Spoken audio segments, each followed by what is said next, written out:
ಸ್ನೇಹಿತರೆ, just imagine, ಊಹಿಸ್ಕೊಳ್ಳಿ, ನಿಮ್ಮ ಇಡೀ ದೇಹ ಒಂದು ಕಲ್ಲು ಬಂಡೆ ತರ ಫ್ರೀಸ್ ಆಗಿದೆ. ಕೈ ಎತ್ತಕ್ಕಾಗಲ್ಲ, ಬಾಯಿ ಬಿಟ್ಟು ಅಮ್ಮ ಅಂತಾನೂ ಕರೆಯೋಕ್ಕಾಗಲ್ಲ. ಕಣ್ಣಿನ ರೆಪ್ಪೆ ಓಪನ್ ಆಗಿ ಕ್ಲೋಸ್ ಆಗೋದು ಬಿಟ್ರೆ ದೇಹದ ಇನ್ಯಾವ ಭಾಗವೂ ಅಲುಗಾಡಲ್ಲ. ಆದ್ರೆ ನಿಮ್ಮ ಮೆದುಳು ಮಾತ್ರ ರಾಕೆಟ್ ಸ್ಪೀಡ್ ನಲ್ಲಿ ಇಡೀ ಬ್ರಹ್ಮಾಂಡವನ್ನೇ ಸುತ್ತ ಹಾಕ್ತಾ ಇದೆ. ಹೇಗಾಗುತ್ತೆ ನಿಮಗೆ? ಇದು ಯಾವುದೋ ಹಾಲಿವುಡ್ ಸೈಫೈ ಸಿನಿಮಾದ ಸ್ಟೋರಿ ಅಲ್ಲ. ಇದು ನೀವು ನೋಡಿದ ರಿಯಲ್ ಹೀರೋ ಸ್ಟೀಫನ್ ಹಾಕಿಂಗ್ ಅವರ ರಿಯಲ್ ಸ್ಟೋರಿ. ಡಾಕ್ಟರ್ಗಳು ಮುಖದ ಮೇಲೆ ಹೊಡೆದಂಗೆ ಹೇಳಿದ್ರು, ನಿಮ್ಮ ಹತ್ರ ಇರೋದು ಕೇವಲ 2 ವರ್ಷ, ಮ್ಯಾಕ್ಸಿಮಮ್ 24 ತಿಂಗಳು, ಆಮೇಲೆ ನೀವು ಸಾಯೋದು ಗ್ಯಾರಂಟಿ ಅಂತ.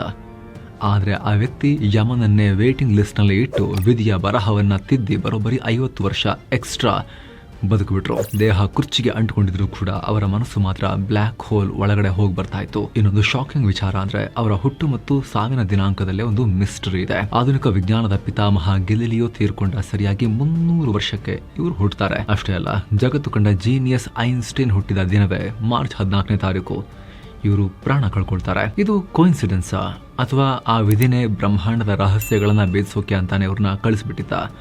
ಬನ್ನಿ, ಇವತ್ತಿನ ವಿಡಿಯೋದಲ್ಲಿ ಸಾವನ್ನೇ ಯಾಮಾರಿಸಿದ, ಸಾವನ್ನ ವೇಟಿಂಗ್ ಲಿಸ್ಟ್ ನಲ್ಲಿ ನಿಲ್ಲಿಸಿದ, ಕಾಲವನ್ನೇ ಗೆದ್ದ ಆ master of the universe Stephen Hawking ಅವರ ರೋಚಕ ಸ್ಟೋರಿಯನ್ನ ನೋಡ್ತಾ ಹೋಗೋಣ ಲೀಡರ್ಸ್ ಸರಣಿಯಲ್ಲಿ. ಮಸ್ತ್ ಮಗ ಚಾನಲ್ಗೆ ಸ್ವಾಗತ. ನಾನು ಅಮರ್ ಪ್ರಸಾದ್.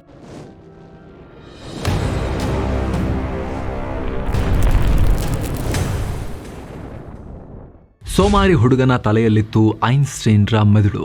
ಸ್ನೇಹಿತರೆ, ಕಥೆ ಶುರುವಾಗೋದು 1942 ಜನವರಿ 8ನೇ ತಾರೀಕು. ಅವತ್ತು ಜಗತ್ತು 2ನೇ ಮಹಾಯುದ್ಧದ ಭೀತಿಯಲ್ಲಿತ್ತು.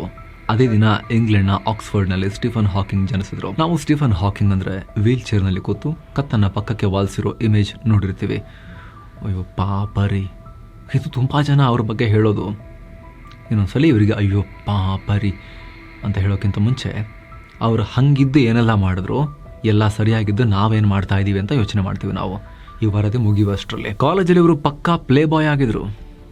ಹಿಂಗಿರ್ಲಿಲ್ಲ ಆರಂಭದಲ್ಲಿ. ಇವರು ಸಿಕ್ಕಾಪಟ್ಟೆ ಡೇರ್ ಡೆವಿಲ್ ಆಗಿದ್ರು. ಜೊತೆಗೆ ಎಂತ ಸೋಂಬೇರಿ ಆಗಿದ್ರು ಅಂತ ಹೇಳಿದ್ರೆ, ಸಂದರ್ಶನ ಒಂದರಲ್ಲಿ ಇವರೇ ಹೇಳಿರೋ ಪ್ರಕಾರ ತಮ್ಮ ಡಿಗ್ರಿ ಮುಗಿಯೋ 3 ವರ್ಷದಲ್ಲಿ ಇವ್ರು ಓದಿದ್ದು ಬರೀ 1000 ಗಂಟೆ ಅಷ್ಟೇ. ಅಂದ್ರೆ ದಿನಕ್ಕೆ ಆವರೇಜ್ ಆಗಿ ಕೇವಲ 1 ಗಂಟೆ. ಉಳಿದ ಟೈಮ್ ಏನ್ ಮಾಡ್ತಾ ಇದ್ರು ಗೊತ್ತಾ? ಮಜಾ ಮಾಡ್ತಾ ಇದ್ರು. ಕಾಲೇಜಿನ ರೋಯಿಂಗ್ ಕ್ಲಬ್ ಸೇರ್ಕೊಂಡು ಬೋಟ್ ರೇಸ್ಗಳಲ್ಲಿ ಪಾಲ್ಗೊಳ್ತಾ ಇದ್ರು. ಆದ್ರೂ ಇವರ ಬುದ್ಧಿವಂತಿಕೆ ನೋಡಿ ಟೀಚರ್ಸ್ ಇವರಿಗೆ ಐನ್ಸ್ಟೈನ್ ಅಂತ ನಿಕ್ ನೇಮ್ ಇಟ್ಟಿದ್ರು ಕಾಲೇಜ್ ಟೈಮ್ನಲ್ಲೇ. ಇಲ್ಲೊಂದು ಫನ್ನಿ ಇನ್ಸಿಡೆಂಟ್ ನಡೀತು. ಫೈನಲ್ ಎಕ್ಸಾಮ್ ರಿಸಲ್ಟ್ ಬರೋ ಟೈಮ್ ಫಸ್ಟ್ ಕ್ಲಾಸ್ ಮತ್ತು ಸೆಕೆಂಡ್ ಕ್ಲಾಸ್ ನಡುವೆ ಸಿಕ್ಕಾಕೊಂಡಿದ್ರು ಇವರು. ಆಗ ಇವ್ರನ್ನ ಇಂಟರ್ವ್ಯೂಗೆ ಕರೀತಾರೆ. ಅಲ್ಲಿ ಸ್ಟೀಫನ್ ಹಾಕಿಂಗ್ ಎಕ್ಸಾಮಿನರ್ಸ್ಗೆ ಸೀದಾ ಆವಾಜ್ ಹಾಕ್ತಾರೆ, ನೋಡಿ ಸಾರ್, ನೀವು ನನಗೆ ಫಸ್ಟ್ ಕ್ಲಾಸ್ ಕೊಟ್ಟರೆ ನಾನು ಕೇಂಬ್ರಿಡ್ಜ್ಗೆ ಹೋಗಿ PhD ಮಾಡ್ತೀನಿ. ಅದೇ ಸೆಕೆಂಡ್ ಕ್ಲಾಸ್ ಕೊಟ್ರೆ ಇಲ್ಲೇ ಆಕ್ಸ್ಫರ್ಡ್ನಲ್ಲೇ ಉಳ್ಕೋತೀನಿ ಅಂತ. ಆಗ ಆಕ್ಸ್ಫರ್ಡ್ನವರು ಗಾಬರಿ ಆಗ್ತಾರೆ. ಇವನು ಇಲ್ಲಿದೆ ನಮ್ಮ ತಲೆ ತಿಂತಾನ ಅಂತನೋ ಏನೋ ಗೊತ್ತಿಲ್ಲ, ಫಸ್ಟ್ ಕ್ಲಾಸ್ ಕೊಟ್ಟು ನಿಲ್ಲಿಂದ ಹೋಗಪ್ಪ ಫಸ್ಟ್ ಅಂತ ಹೇಳಿ ಕಳಿಸ್ಕೊಡ್ತಾರೆ ಕೇಂಬ್ರಿಡ್ಜ್ಗೆ. 21ನೇ ವಯಸ್ಸಿಗೆ ಸಿಕ್ಕಿತ್ತು ಮರಣ ಶಾಸನ. ಆದ್ರೆ ವಿಧಿ ಇವರ ಲೈಫ್ ನಲ್ಲಿ ಬೇರೆ ಪ್ಲಾನ್ ಮಾಡಿತ್ತು. ನೀನ್ ಜಾಸ್ತಿ ಈ ತರದೆಲ್ಲ ಹಾರಾಡೋದು ಬೇಡ, ನೀನ್ ಇಷ್ಟೊಂದೆಲ್ಲ ಬಿಡಿಸೋದು ಬೇಡ, ನಿನಗೆ ಬೇರೆ ಕೆಲಸ ಇದೆ ಅಂತ ಹೇಳಿ ಇವ್ರು ನಮ್ಮ ಕಡೆ ಕೂರಿಸ್ಬಿಡ್ತು ವಿಧಿ. 1963 ಹಾಕಿಂಗ್ ಅವರಿಗೆ ಆಗಿನ್ನೂ ಬರೀ 21 ವರ್ಷದ ಹುಡುಗ.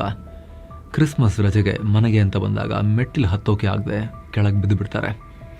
ಆಸ್ಪತ್ರೆಗೆ ಸೇರಿಸಿ 100 ಟೆಸ್ಟ್ ಮಾಡಿದ್ಮೇಲೆ ಡಾಕ್ಟರ್ಗಳು ಆ ಕಠೋರ ಸತ್ಯವನ್ನ ಹೇಳ್ತಾರೆ. ಸ್ಟೀಫನ್, ನಿನಗೆ ALS ಇದೆ, ಅಮಿಯೋಟ್ರೋಫಿಕ್ ಲ್ಯಾಟರಲ್ ಸ್ಕ್ಲೆರೋಸಿಸ್ ಅನ್ನೋ ಕಾಯಿಲೆ ಇದೆ ಅಂತ ಹೇಳಿಬಿಡ್ತಾರೆ. ಇದಂಥ ಭಯಾನಕ ಕಾಯಿಲೆ ಅಂದರೆ ಮೆದುಳು ದೇಹದ ಸ್ನಾಯುಗಳಿಗೆ ಕಮಾಂಡ್ ಕೊಡೋದನ್ನು ನಿಲ್ಲಿಸ್ಬಿಡುತ್ತೆ. ಕೈ, ಕಾಲು, ಮಾತು ಎಲ್ಲವೂ ನಿಂತು ಹೋಗುತ್ತೆ. ಕೊನೆಗೆ ಉಸಿರಾಡೋದು ಕೂಡ ಕಷ್ಟ ಆಗಿ ರೋಗಿ ಉಸಿರುಗಟ್ಟಿ ಸಾಯ್ತಾನೆ. ಡಾಕ್ಟರ್ಗಳು ಅವರ ಮುಖಕ್ಕೆ ಹೊಡೆದ ಹಾಗೆ ಹೇಳ್ತಾರೆ, ನೀವು ಇನ್ನು ಬದುಕೋದು ಮ್ಯಾಕ್ಸಿಮಮ್ ಅಂದರೆ 2 ವರ್ಷ ಅಂತ. ಆಗ ತಾನೇ ಲೈಫ್ ಶುರು ಮಾಡಬೇಕಾಗಿದ್ದ ಹುಡುಗನಿಗೆ, ಕಾಲೇಜಲ್ಲಿ ಗೂಳಿ ಥರ ತಿರುಗಾಡ್ಕೊಂಡಿದ್ದ ಹುಡುಗನಿಗೆ ನಿನ್ನ ಆಯಸ್ಸು ಮುಗೀತು ಅಂದರೆ ಹೇಗೆ ಆಗಬೇಡ. ಹಾಕಿಂಗ್ ಫುಲ್ ಡಿಪ್ರೆಷನ್ಗೆ ಹೋದ್ರು. ರೂಮಲ್ಲಿ ಒಬ್ಬರೇ ಕೂತು ವ್ಯಾಗ್ನರ್ ಸಾಂಗ್ ಕೇಳ್ತಾ ಸಾವನ್ನ ನೆನಪಿಸ್ಕೊಳ್ತಾ ಇದ್ರು. ನಾನು ಹೇಗೂ ಸಾಯ್ತೀನಿ, ಇನ್ನು PhD ಮಾಡಿ ಏನು ಪ್ರಯೋಜನ ಅನ್ಕೊಂಡು ರಿಸರ್ಚ್ ನಿಲ್ಲಿಸಿದ್ರು. ಪ್ರೀತಿ ಬದುಕಿಸಿದ ಜೀವ. ಆದ್ರೆ ಆ ಕತ್ತಲಲ್ಲಿ ಬೆಳಕು ಬಂದ ಹಾಗೆ ಅವರ ಲೈಫ್ಗೆ ಎಂಟ್ರಿ ಕೊಟ್ಟಿದ್ದು ಜೇನ್ ವೈಲ್ಡ್. ಸ್ಟೀಫನ್ಗೆ ಕಾಯಿಲೆ ಇದೆ, ಅವ್ರು ಜಾಸ್ತಿ ಬದುಕಲ್ಲ ಅಂತ ಗೊತ್ತಿದ್ರು ಕೂಡ ಜೇನ್ ಸ್ಟೀಫನ್ರನ್ನ ಪ್ರೀತಿಸ್ತಾರೆ. ಆಗ ನಾನು ಬದುಕಬೇಕು, ಮದುವೆ ಆಗಬೇಕು, ಕೆಲಸ ತಗೋಬೇಕು ಅನ್ನೋ ಛಲ ಸ್ಟೀಫನ್ ಹಾಕಿಂಗ್ ಬಂತು. ಇದೇ ಛಲ ಡಾಕ್ಟರ್ಗಳು ಕೊಟ್ಟಿದ್ದ 2 ವರ್ಷದ ಡೆಡ್ಲೈನ್ ಬ್ರೇಕ್ ಮಾಡಿ 50 ವರ್ಷಗಳ ಕಾಲ ಅವ್ರನ್ನ ಬದುಕಿಸ್ಬಿಡ್ತು. ಇಲ್ಲಿ ಕಹಿ ಸತ್ಯವನ್ನ ಕೂಡ ಹೇಳಬೇಕು, ಹಾಕಿಂಗ್ ಲೈಫ್ ಬರೀ ಸೈನ್ಸ್ ಆಗಿರ್ಲಿಲ್ಲ, ಇಲ್ಲಿ ಸಾಕಷ್ಟು ಡ್ರಾಮಾ ಕೂಡ ಇತ್ತು. 25 ವರ್ಷಗಳ ಕಾಲ ಜೇನ್ ಅವರು ಹಾಕಿಂಗ್ ರನ್ನ ಮಗುವಿನ ತರ ನೋಡ್ಕೊಂಡ್ರು. ಹಾಕಿಂಗ್ ಫೇಮ್ ಹೆಚ್ಚಾದ ಹಾಗೆ ಮನೆಯಲ್ಲಿ ನರ್ಸ್ಗಳು, ಅಸಿಸ್ಟೆಂಟ್ಗಳ ಹಾವಳಿ ಹೆಚ್ಚಾಯಿತು. ಇದರಿಂದ ಇವರಿಬ್ಬರ ನಡುವೆ ನೋಡಿ, ಇಂಥ ಕಂಡೀಷನ್ ಅಲ್ಲೂ ಕೂಡ ಇವರಿಬ್ಬರ ನಡುವೆ ಬಿರುಕುಂಟಾಗಿ 1995ರಲ್ಲಿ ಡಿವೋರ್ಸ್ ಆಯ್ತು. Can imagine that. ನಂತರ ಹಾಕಿಂಗ್ ತಮ್ಮ ನರ್ಸ್ ಆಗಿದ್ದ ಎಲೈನ್ ಮೇಸನ್ ಅವ್ರನ್ನ 2ನೇ ಮದುವೆ ಆದ್ರು. ಎಲ್ಲ ಕೂತಲ್ಲೇ, ಮೂಮೆಂಟೇ ಇಲ್ಲ. ಇದು ಸಾಕಷ್ಟು ಕಾಂಟ್ರವರ್ಸಿ ಕ್ರಿಯೇಟ್ ಮಾಡ್ತು. ಆದ್ರೆ ಮುಂದೆ ಅವರಿಂದಲೂ 2ನೇ ಪತ್ನಿಯಿಂದಲೂ ಡಿವೋರ್ಸ್ ಪಡೆದ ಸ್ಟೀಫನ್ ಹಾಕಿಂಗ್ ಕಡೆಗೆ ಮತ್ತೆ ತಮ್ಮ ಮೊದಲ ಪತ್ನಿ ಮತ್ತು ಮಕ್ಕಳೊಂದಿಗೆ ವಾಪಸ್ ಸೇರ್ಕೊಂಡ್ರು.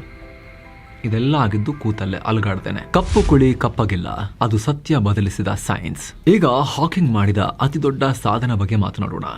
ಸ್ನೇಹಿತರೆ, 1970ರವರೆಗೂ ಕೂಡ ವಿಜ್ಞಾನಿಗಳು ಏನಂತ ನಂಬಿದ್ರು ಗೊತ್ತಾ? ಬ್ಲ್ಯಾಕ್ ಹೋಲ್ ಅಂದ್ರೆ ಅದೊಂದು ರಾಕ್ಷಸ, ಅದರ ಹತ್ರ ಹೋದ್ರೆ ಬೆಳಕು ಕೂಡ ವಾಪಸ್ ಬರಲ್ಲ, ಅದು ಎಲ್ಲವನ್ನ ನುಂಗ್ ಹಾಕತ್ತೆ ಅಂತ.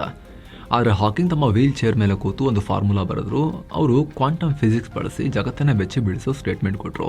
ಬ್ಲ್ಯಾಕ್ ಹೋಲ್ ಸುಮ್ಮನೆ ಕಪ್ಪಗಿರಲ್ಲ, ಅವು ಕೂಡ ಶಾಖವನ್ನು ಹೊರಸೂಸ್ತವೆ, ಅವು ಹೊಳಿತವೆ ಅಂತ. ಈ ರೀತಿ ರೇಡಿಯೇಷನ್ ಹೊರ ಹಾಕಿ ಕೊನೆಗೆ ಒಂದಿನ ಆ ಬ್ಲ್ಯಾಕ್ ಹೋಲ್ ಆವಿಯಾಗಿ ಮಾಯವಾಗುತ್ತೆ ಅಂತ. ಇದನ್ನೇ ಇವತ್ತು ಜಗತ್ತು ಹಾಕಿಂಗ್ ರೇಡಿಯೇಷನ್ ಅಂತ ಕರೆಯೋದು. ಏನೊಂದು ಇಂಟ್ರೆಸ್ಟಿಂಗ್ ವಿಚಾರ ಅಂದ್ರೆ, ಹಾಕಿಂಗ್ಗೆ ಬೆಟ್ ಕಟ್ಟೋದು ಅಂದ್ರೆ ಪ್ರಾಣ. 1997ರಲ್ಲಿ ಜಾನ್ ಪ್ರಸ್ಕಿಲ್ ಅನ್ನೋ ವಿಜ್ಞಾನಿಯೊಂದಿಗೆ ಬೆಟ್ಟಿಂಗ್ ಕಟ್ತಾರೆ. ಬ್ಲ್ಯಾಕ್ ಹೋಲ್ ಒಳಗೆ ಹೋದ ಮಾಹಿತಿ ನಾಶ ಆಗುತ್ತೆ ಅನ್ನೋದು ಹಾಕಿಂಗ್ ವಾದ ಆಗಿತ್ತು.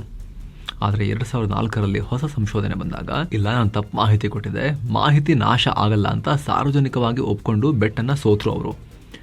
ಒಬ್ಬ ದೊಡ್ಡ ವಿಜ್ಞಾನಿಯಾಗಿ ತಮ್ಮ ತಪ್ಪನ್ನು ಒಪ್ಕೊಳ್ಳೋಕೆ ಗಟ್ಸ್ಬೇಕು. ಧ್ವನಿ ಕಸಿದುಕೊಂಡ ವಿಧಿ, ಆದ್ರೆ ಮಾತು ನಿಲ್ಲಿಲ್ಲ. 1989ರ ಟೈಮ್ ಹಾಕಿಂಗ್ ಜೆನೆವಾಗೆ ಹೋಗಿದ್ರು. ಅಲ್ಲಿ ಅವರಿಗೆ ನ್ಯೂಮೋನಿಯಾ ಅಟ್ಯಾಕ್ ಆಯ್ತು. ಅವರ ಪ್ರಾಣ ಉಳಿಸೋಕೆ ಗಂಟಲಿಗೆ ಒಂದು ಆಪರೇಷನ್ ಮಾಡಬೇಕಾಯ್ತು. ಇದರಿಂದ ಹಾಕಿಂಗ್ ಅವರ ಧ್ವನಿ ಶಾಶ್ವತವಾಗಿ ಹೋಗ್ಬಿಡ್ತು. ಆಗ ಅವರ ಸಹಾಯಕ್ಕೆ ಬಂದಿದ್ದ ಟೆಕ್ನಾಲಜಿ. ಅಮೆರಿಕದ ಒಂದು ಕಂಪನಿ ಅವ್ರಿಗಾಗಿನೇ ಒಂದು ಕಂಪ್ಯೂಟರ್ ಪ್ರೋಗ್ರಾಮ್ ರೆಡಿ ಮಾಡ್ತು. ಹಾಕಿಂಗ್ ತಮ್ಮ ಕೆನ್ನೆಯ ಸ್ನಾಯುವನ್ನು ಅಲುಗಾಡಿಸಿ ಕಂಪ್ಯೂಟರ್ ಸ್ಕ್ರೀನ್ ಮೇಲಿರೋ ಅಕ್ಷರಗಳನ್ನು ಆಯ್ಕೆ ಮಾಡ್ತಾ ಇದ್ರು. ಕಾಣಿಸ್ತಿತ್ತಲ್ಲ, ಅಕ್ಷರಗಳನ್ನು ಸೆಲೆಕ್ಟ್ ಮಾಡ್ತಾ ಇದ್ರು. ಹೀಗೆ ಆಯ್ಕೆ ಮಾಡಿದ ಪದಗಳನ್ನು ಆ ಕಂಪ್ಯೂಟರ್ ಜೋರಾಗಿ ಓದ್ತಾ ಇತ್ತು. ಇಡೀ ನಿಮಿಷಕ್ಕೆ ಕೇವಲ 15 ಪದಗಳನ್ನು ಮಾತ್ರ ಅವರು ಈ ರೀತಿ ಟೈಪ್ ಮಾಡೋಕೆ ಆಗ್ತಾ ಇತ್ತು.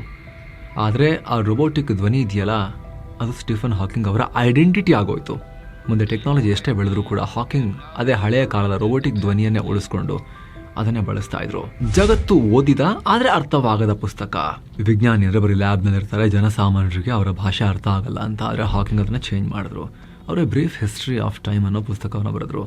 ಬ್ರಹ್ಮಾಂಡದ ಹುಟ್ಟು, ಸಾವು, ಬ್ಲ್ಯಾಕ್ ಹೋಲ್, ಬಿಗ್ ಬ್ಯಾಂಗ್ ಎಲ್ಲವನ್ನ ಜನಸಾಮಾನ್ಯರಿಗೆ ಅರ್ಥ ಆಗೋ ಭಾಷೆಯಲ್ಲಿ ಬರೆದ್ರು. ಎಷ್ಟು ಫೇಮಸ್ ಆಯ್ತು ಈ ಪುಸ್ತಕ ಅಂದ್ರೆ, ಬರೋಬ್ಬರಿ 236 ವಾರಗಳ ಕಾಲ Sunday Times best seller list ನಲ್ಲಿತ್ತು. ಗಿನ್ನಿಸ್ ರೆಕಾರ್ಡ್ ಇದು. ತಮಾಷೆ ಏನು ಅಂದ್ರೆ, ಇದನ್ನ ಜಗತ್ತಿನಲ್ಲಿ ಅತಿ ಹೆಚ್ಚು ಜನ ಕೊಂಡುಕೊಂಡ ಆದ್ರೆ ಅತಿ ಕಡಿಮೆ ಜನ ಪೂರ್ತಿಯಾಗಿ ಓದಿದ ಪುಸ್ತಕ ಅಂತ ಕರೀತಾರೆ.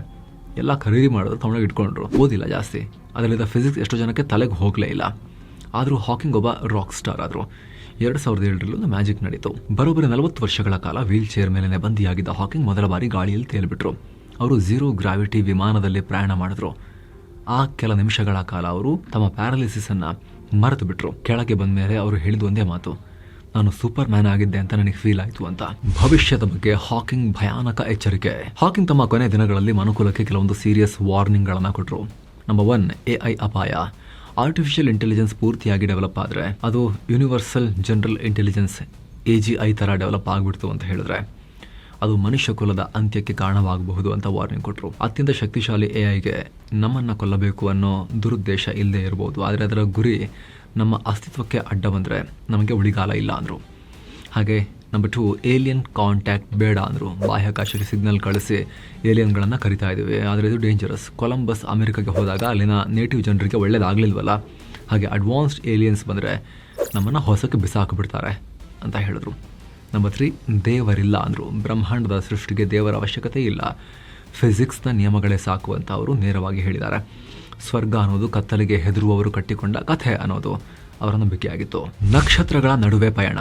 ಮಾರ್ಚ್ 14, 2018. ಯಾವ ಡಾಕ್ಟರ್ಗಳು 2 ವರ್ಷದಲ್ಲಿ ಸಾಯ್ತಾರೆ ಅಂದಿದ್ರು ಅವರ ಪ್ರಿಡಿಕ್ಷನ್ ಅನ್ನು 50 ವರ್ಷಗಳ ಕಾಲ ಮುಂದೂಡಿ ಐನ್ಸ್ಟೀನ್ ಹುಟ್ಟಿದ ಡೇಟ್ ನಂದೇ ತಮ್ಮ 76ನೇ ವಯಸ್ಸಲ್ಲಿ ಆಲ್ಮೋಸ್ಟ್ ಪೂರ್ಣ ಬದುಕನ್ನೇ ಬದುಕಿ ಸ್ಟೀಫನ್ ಹಾಕಿಂಗ್ ವಿಧಿವಶರಾದರು. ಇವರ ದೇಹದ ಅವಶೇಷಗಳನ್ನು ಲಂಡನ್ನ ವೆಸ್ಟ್ ಮಿನಿಸ್ಟರ್ ಅಬೇನಲ್ಲಿ ಗೌರವದಿಂದ ಇಡಲಾಗಿದೆ. ಇದು ಸಾಮಾನ್ಯ ಜಾಗ ಅಲ್ಲ. ಅವರ ಸಮಾಧಿಯ ಎಡಗಡೆಗೆ ವಿಜ್ಞಾನದ ಪಿತಾಮಹ ನ್ಯೂಟನ್ ಇದ್ರೆ, ಬಲಗಡೆಗೆ ಜೀವ ವಿಜ್ಞಾನಿ ಚಾರ್ಲ್ಸ್ ಡಾರ್ವಿನ್ ಇದ್ದಾರೆ. ಅವರಿಬ್ಬರ ನಡುವೆ ಸ್ಟೀಫನ್ ಹಾಕಿಂಗ್ ಈಸ್ ರಾಕಿಂಗ್. ವಿಶೇಷ ಏನು ಅಂದ್ರೆ ಅವರ ಸಮಾಧಿಯ ಕಲ್ಲಿನ ಮೇಲೆ ಒಂದು ಈಕ್ವೇಶನ್ ಕೆತ್ತಲಾಗಿದೆ. ಅದೇ ಅವರು ಕಂಡುಹಿಡಿದ ಹಾಕಿಂಗ್ ರೇಡಿಯೇಷನ್ ನ ಫಾರ್ಮುಲಾ. ತಾನು ಕಂಡುಹಿಡಿದ ಸತ್ಯ ತನ್ನ ಸಾವಿನ ನಂತರವೂ ತನ್ನ ಜೊತೆಗೆ ಇರಲಿ ಅನ್ನೋದು ಅವರ ಆಸೆಯಾಗಿತ್ತು. ಸ್ನೇಹಿತರೆ, ಸ್ಟೀಫನ್ ಹಾಕಿಂಗ್ ಅವರ ಜೀವನ ನಮಗೆ ಒಂದು ದೊಡ್ಡ ಪಾಠ ಕಲಿಸುತ್ತೆ. ಅವರೇ ಹೇಳಿದ ಒಂದು ಮಾತು ನಮ್ಮೆಲ್ರಿಗೂ ಕೂಡ ದಾರಿದೀಪ. Remember to look up at the stars and not down at your feet ಅಂತ. ತಲೆ ತೆಗಿಸಿ ನಿಮ್ಮ ಕಾಲ್ ನೋಡಬೇಡಿ, ತಲೆ ಎತ್ತಿ ಆಕಾಶದಲ್ಲಿರೋ ನಕ್ಷತ್ರಗಳನ್ನ ನೋಡಿ. ನೀವು ಎಷ್ಟೇ ಕಷ್ಟಪಟ್ಟಿದ್ರು ಕೂಡ ಅಲ್ಲೊಂದು ಗೆಲ್ಲುವ ದಾರಿ ಇದ್ದೇ ಇರುತ್ತೆ ಅಂತ. ಸ್ನೇಹಿತರೆ, ನಮಗೆ ಸಣ್ಣ ಜ್ವರ ಬಂದ್ರೆ, ಸಣ್ಣ ಫೇಲ್ಯೂರ್ ಆದ್ರೆ ನಾವು ಜೀವನಾನೇ ಮುಗಿದು ಹೋಯ್ತು ಅನ್ಕೋತೇವೆ. ಆದರೆ ಪ್ಯಾರಾಲಿಸಿಸ್ ಆಗಿ ಮಾತು ನಿಂತು ಕುತ್ತಿಗೆ ಕೂಡ ಅಲುಗಾಡಿಸೋಕೆ ಆಗದ ಸ್ಥಿತಿಯಲ್ಲಿದ್ರು ಒಬ್ಬ ಮನುಷ್ಯ ಪ್ರಪಂಚವನ್ನ ಗೆದ್ದು ತೋರಿಸಿದ್ರು. 2 ವರ್ಷ ಬಿಡಿ, 50 ವರ್ಷ ಎಕ್ಸ್ಟ್ರಾ ಬದುಕಿ ಟೋಟಲ್ 76 ಇಯರ್ಸ್ ಬದುಕಿದ್ರು ಅಂದ್ರೆ ಗ್ರೇಟ್. ಅವರು ಬರೀ ಬ್ಲ್ಯಾಕ್ ಹೋಲ್ ಬಗ್ಗೆ ಸ್ಟಡಿ ಮಾಡಲಿಲ್ಲ, ಅವರೇ ಒಂದು ಬ್ಲ್ಯಾಕ್ ಹೋಲ್ನಿಂದ ತಪ್ಪಿಸ್ಕೊಂಡು ಕಾಯಿಲೆಯಿಂದ ಹೊರಗೆ ಬಂದು ಬದುಕಿದ ಬೆಳಕಿನ ಥರ ಇದ್ರು. ಹಾಕಿಂಗ್ ಜೀವನ ನಮಗೆ ಕಲಿಸೋದು ಇಷ್ಟೇ. ಬಾಡಿ ಲಿಮಿಟ್ಸ್ ಅನ್ನ ಹೊಂದಿರಬಹುದು, ಆದರೆ ಮೈಂಡ್ಗೆ ಯಾವುದೇ ಲಿಮಿಟ್ ಇಲ್ಲ ಅಂತ.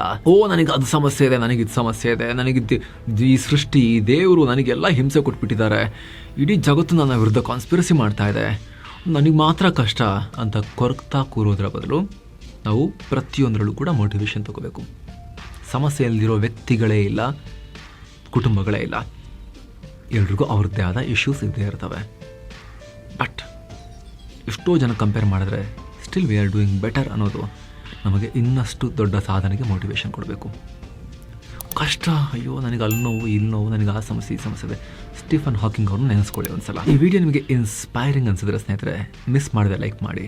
ನಮ್ಮ ಲೀಡರ್ ಸೀರೀಸ್ನಲ್ಲಿ ಸ್ಟೀಫನ್ ಹಾಕಿಂಗ್ ಅವರ ಸ್ಟೋರಿ ಏನನ್ನಿಸ್ತು ಅಂತ ನಿಮಗೆ ದಯವಿಟ್ಟು ಕಾಮೆಂಟ್ ಮಾಡಿ ತಿಳಿಸೋದನ್ನು ಕೂಡ ಯಾವ ಕಾರಣಕ್ಕೂ ಮರಿಬೇಡಿ ಸ್ನೇಹಿತರೆ. ಹಾಗೆ ಮತ್ತಷ್ಟು ಜ್ಞಾನಭರಿತ ಮಾಹಿತಿಗೆ ನೀವು ಕೂಡ ವಿಡಿಯೋ ಕೆಳಗಿರೋ ಜಾಯಿನ್ ಬಟನ್ ಮೇಲೆ ಕ್ಲಿಕ್ ಮಾಡೋ ಮೂಲಕ ಮಸ್ತ್ ಮಗಾದ ನಾಲೆಜ್ ಕಮ್ಯುನಿಟಿ ಆಗಿರೋ ಪ್ರೀಮಿಯಂ ಮೆಂಬರ್ಶಿಪ್ ಅನ್ನು ಸೇರ್ಬೋದು. High quality weekly business bulletin, business member only, ಅದು ಕರೆಂಟ್ ಪವರ್, ಹಾಗೆ ಎಕನಾಮಿಕ್ಸ್ನ ಮಿನಿ ಸೀರೀಸ್, ಸ್ಪೆಷಲ್ ವಿಡಿಯೋಸ್ ಎಲ್ಲವನ್ನ ಅಲ್ಲಿ ನೋಡೋಕೆ ಶುರು ಮಾಡ್ಬೋದು. ನೀವು ಆಸಕ್ತರು ಜಾಯಿನ್ ಬಟನ್ ಚೆಕ್ ಮಾಡಿ ಸ್ನೇಹಿತರೆ. ಮತ್ತೆ ಭೇಟಿ ಆಗ್ತಿರೋಣ. ನಮಸ್ತೆ.